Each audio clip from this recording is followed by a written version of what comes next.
chants the funeral march, the cracked brass bells will ring. Well, hello again, my lovelies, my ladies, my lords, my lads, my sugar flowers, plums, honeysuckles, moon plums, princesses. Oh my God! Hey, I got somebody saying, "Hey, you better add princess to your little intro." And so I said, "Okay, calm down, Lily. Calm down, Lily, princess. I'm gonna call you." Now, forever and ever, the Lily Princess. That's right. Lily Princess. That's right. Just you. Nobody else has this title, love. You know who you are. Yes, you do. You know who you are. Tyrone always knows. Uh, so, anyway, what are we talking about today? I wanted to talk about a couple things. A short one, and then we're going to do another long one later, okay? But I wanted to play around again in the documents. In the documents, guys. That's where all the fun shit is in the documents. Documents. That's right. That's where all the treasure lies. You ever go treasure hunting, guys? Hey, ever go treasure hunting, baby? Oh my God. You ever take out what are they called? Oh my God, I can't even remember now. What I was saying is, what are they called? They're called metal detectors. But back in Tyrone's day, we didn't have metal detectors, okay? We had what we call dowsing rods, okay? Dowsing rods. That's right. Dowsing rods. Now, sometimes Tyrone would go out, like I'm 8 years old, and Tyrone would go out in the dirt by the grass shack that I lived in, and I'd take my dowsing rods, and I would find like water. Sometimes I'd find like water, which is weird, and then I would find like little pieces of like I don't know, like rusted fucking. I don't know what it was, like rusted old nails.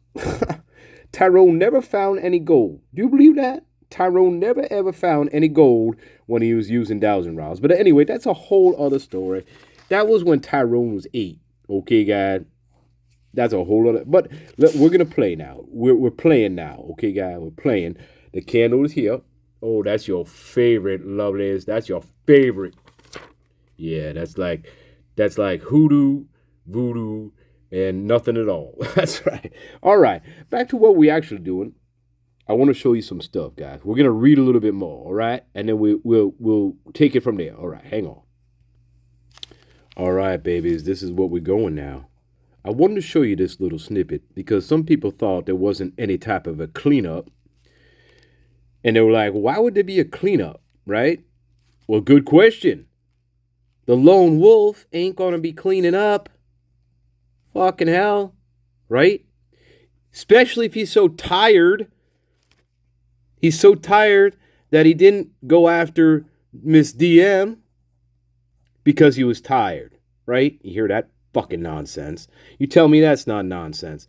Oh, the reason why he didn't go after, the eyewitness, he was just too tired at that point. Okay. All right. Maybe, hey, whatever. Okay. She admits that they were face to face practically, that he saw her and she saw him, and he didn't do nothing. He just walked out the door, baby. He just said, "Bye-bye, bitch." No. In the real world, in the real world, the prime. Anyway, I want to show you this. Hang on. All right. I want to show you some stuff about the cleanup. Here we go. Now, there ain't too much, but here it is. All right. Where are we now? Where are we? Oh, yeah, right there. During the processing of the crime scene, investigators found a latent shoe print. This was located during the second processing of the crime scene by the Idaho State Potato Forensic Team by first using a presumptive blood test and then amino black, right? The protein stain that detects the presence of blood, right?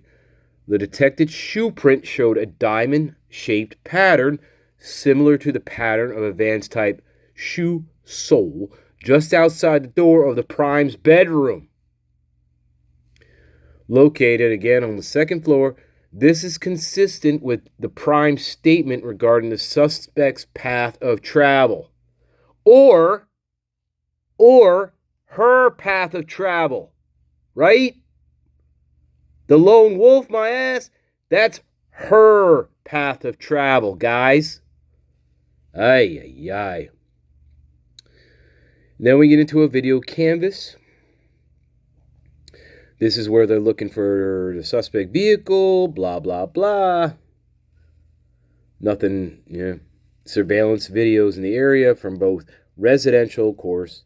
Okay, this is the affidavit of, I believe, Brett Payne. This is his affidavit. All right, babies, let's keep going. All right, you want to hear some more bullshit? Let's go. We keep following the bouncing red ball, baby. All right, let's go. Look. On November 25th, 12 days after the homicides, the Moscow Pig Department asked law enforcement agencies to be on the lookout for the white Hyundai Elantras in the area. Okay. On the 29th, 16 days after the event, at approximately 12:28 a.m. in the morning, weird you'd be checking that out, but whatever. Maybe you're bored. Maybe you're fucking bored. This Officer Danielle Tiengel queried white Elantras registered at the university. As a result of that query, he located a 2015 white Hyundai Elantra with PA tags, PA plate. This vehicle is registered to the Lone Wolf, hereafter known as the Lone Wolf. Right? Okay. Right. Okay. Now, what's wrong with that? What's wrong with this picture? Did he query he queried Washington State. So are we led to believe Mr. BK, the Lone Wolf, was the only person at Washington State University that drove a white Hyundai Elantra? Okay. Alrighty. That same day, 30 minutes later, at 12:58 a.m., another officer was looking. So you have one pig querying, right? Supposedly 12:28, and then you have the other pig going out and looking at the car. That's what you have there.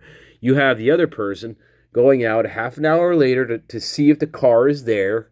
And that's what they did. That's what they did. Okay. The other officer also ran the car and returned to the Lone Wolf. Right? Yeah. It gives height, his weight, so on. This is great. Additionally, the photograph of the Lone Wolf shows that he had bushy eyebrows. His physical description is consistent with the description of the male the prime suspect saw inside the residence. Okay? Remember that. Consistent with the description of the male. The physical description. Consistent. All right. God, I love the prime. I love the prime. When she saw the intruder, she thought that the intruder was about 3 feet away from her. Ain't that far. Now, if I'm the Lone Wolf, guys, guess what I'm going to do to you? That's right, Stanley. Guess what Stanley would do to you if he saw you 3 feet away and I just got done doing what I'm fucking doing? You think I'd let you live? Do you think I'd let you live? Fuck no, Stanley don't give a fuck about that. He'd be on you like, what do they call that? Oh, yeah, well, you know what I'm talking about, right? Stanley. 3 feet away. But that could be off since she was still a little bit, what's the word? Drunk. Drunk is always the key word. She did not think she could remember enough to give a composite for an artist to sketch. Just recall the goddamn bushy eyebrows. Funny. The gooch is there. Asked the prime. Had anxiety, which led to, we went on over this. The prime stating that she had a lot of lucid dreams of being kidnapped or chased. All right. She indicated that she watched Criminal Minds and fell asleep to podcasts. These lucid dreams began in high school. During each interview, the prime was uncertain.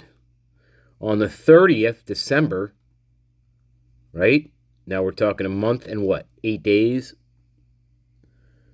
And that's after the lone wolf was arrested. She was interviewed by Detective Lake and Detective Tolson. When she learned that an arrest had been made, she found a mugshot. We went over this. When asked if the lone wolf was the person she saw, she did not know if he was the intruder. She knew that the man had looked at her because of the bushy eyebrows. Okay. All that she remembered is some bushy eyebrow and all black and some sort of mask. Now, that's pretty goddamn consistent and reliable, I guess. I don't know. But then, here we go. Several weeks after the murder, she thought the person was a fireman. Oh, my God. In her mind, the prime thought the lone wolf went out of the back sliding door, but she doesn't know if he actually went out the back door. Well, then where did he fucking go? That's right, because you're the fucking prime. There was no thing. This never happened. Never happened. Never happened. Does that make sense, guys? Let's read that again. The prime thought that the lone wolf went out the back sliding door, but she doesn't know if he actually went out the back door. So, guys, what the fuck? Now, you tell me. All right, you tell me. Yes, she's going to get crucified on the stand if all they have to do, all the defense has to do is read that shit back to her. That's all they have to do. But then again, you got to think to yourself, is she the prime? Yes. Everything that you just heard, everything is utter nonsense. We know this. It's utter nonsense. But yet, again, we're not seeing a real investigation. So MPD, they're like, yeah, that's fucking consistent and reliable. And the judge is even, yeah, that's reliable. Yeah, everything's great. Okay. All right. Hey, what else can we talk about real quick? I just want to do a quick one. Just a quick one, just to point out more bullshit. That's all. We're going to do a longer one later. Before we go back to our dreamscapes tonight, we're going to do a little bit of a longer one, my loves. Anyway, I love you. Tyrone, love you. Master Nature, love you. He wants to see the garden do well, of course. So we keep going, babies. We keep going, all right? Okay. Bye-bye, my lovelies.